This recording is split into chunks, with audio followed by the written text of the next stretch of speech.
কিছু ১৬টার মতো লাশ ছিল। ওই লাশগুলো ভিতর থেকে বের করা যায় না।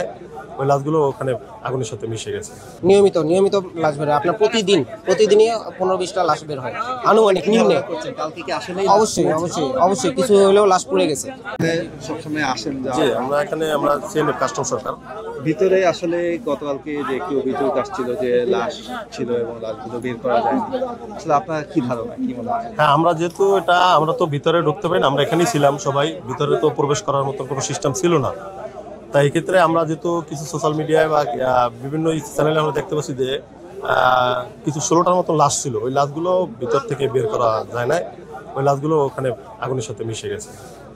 ওই লাশগুলো ওখান থেকে উদ্ধার করার মতো কোনো সিস্টেম ছিল না। কিন্তু কর্তৃপক্ষ বলছে যে কোনো লাশ পড়া যায়নি, মানে বিষয়টা কিভাবে? না, আমরা তো সোশ্যাল মিডিয়ায় কিছু দেখলাম যে এই কিছু লাশ ছিল, ছিল আপনার, ওগুলো ওখান থেকে উদ্ধার করতে পারে না, ওগুলো ওখানে আগুনের ভিতরেই হয়ে গেছে। আপনার যেহেতু সবসময় এখানে আসা যায়, কারণ কি পরিমাণে লাশ প্রতিনিয়ত আসে? হ্যাঁ, এমন কোনো দিন নেই যে 10টা 15টা 20টা লাশ না আসে, রেগুলারই আসে। প্রতিদিনই লাশ আসে, এখান থেকে প্রতিদিনই ক্লিয়ার হয়। আমাদের একটা লাশ আসলে ওটা প্রসেসিং করে আপনার ক্লিয়ার করতে মিনিমাম 3 থেকে 4 ঘন্টা সময় লাগে, মিনিমাম সর্বনিম্ন। প্রসেসিং করার পরে তারপর ওই সময়টা তো আমরা এখানে তো ওই সময় পাই না, যে লাশগুলো আসছে ওই সময়টা তো পায় না, বা ওই সময়ের ভিতরে তারা কাভার করতে পারে না। এক্ষেত্রে ওখানে লাশ অবশ্যই ছিল, কিছু লাশ ছিল হয়তো বা ওটার সাথে মিশে গেছে, মালের সাথে আমাদের যে মাল পড়তেছে মালের সাথে মিলে। লাশগুলো কি একদম মালের সঙ্গে আসে নাকি? হ্যাঁ, মালের সঙ্গে আসে, বক্স করে আসে, কার্গো বিমানে আসে, আমাদের অন্য যে মাল আসে ওই মালের সাথে লাশগুলো নিয়ে আসে। ওটা বক্স করা থাকে, প্যাকেটিং করা থাকে, ওভাবে করে নিয়ে আসে। আপনি তো অবশ্যই এখানে পরিস্থিতিটা জানেন, আসলে কোনো স্বজনরা কি এসেছিলেন লাশের খোঁজে বা দেখেছেন কিনা?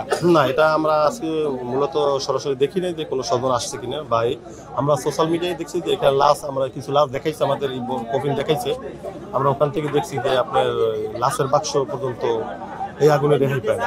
যেহেতু কর্তৃপক্ষ বলছে যে কোনো লাশ পড়া যায়নি, সেক্ষেত্রে আপনার কি মনে হয় আসলে কি থাকার সম্ভাবনা ছিল? যেহেতু এখান থেকে রেগুলার লাশ আসে, এমন কোনো দিন নাই যে 5টা 10টা লাশ না আসে, তাহলে কালকে যে আসে না এমন তো কোনো গ্যারান্টি কেউ দিতে পারবে না। এখনো লাশ বের হয়েছে, মাত্র আমাদের লোক দেখছে যে লাশ বের হয়েছে, তার মানে রেগুলার লাশ আসে। তাহলে কালকে যে লাশটা, ওই লাশটা কোথায় গেল? ওই লাশ তো কালকে ডেলিভারি হয়, তাহলে ওই লাশটা তো ওখানে ভিতরে ছিল, ওই লাশটা তো ওখানে ভিতরে ছিল। ভাই, আপনার তো এটা নেই, কাজ করছি এখানে। এই যে লাশের একটা বিষয় বলছিল যে ভিতরে হ্যাঁ, লাশ আপনার প্রতিদিনই নিয়মিত আর কি 15-20টা 30টা এরকম লাশ আছে। এইগুলো হচ্ছে 2 নম্বর, এই জায়গায় গেট হচ্ছে কয়েকটা গেট, একটা কুরিয়ার গেট, একটা 3 নম্বর গেট, একটা গেট বি, একটা 1 নম্বর গেট। গেট বি থেকে আর কি নিয়মিত আর কি লাশগুলো রিলিজ হয় গেট বি থেকে। এই জায়গায় লাশগুলো রিলিজ করতে প্রায় আপনার 2 ঘন্টা 2.5 ঘন্টা 3 ঘন্টার মতন সময় লাগে। এই জায়গায় প্রসেসিং আছে, ডকুমেন্টসের আছে, এগুলো কাজ করতে আর কি 2 ঘন্টা 2.5 ঘন্টা 3 ঘন্টার মতন সময় যায়। কিছু লাশ হয়তো ভিতরে যেতে পারে না, আপনারাই সবসময় আসে যে জায়গায় আগুন লেগেছে সেখান দিয়ে কি লাশ যেতে হয়?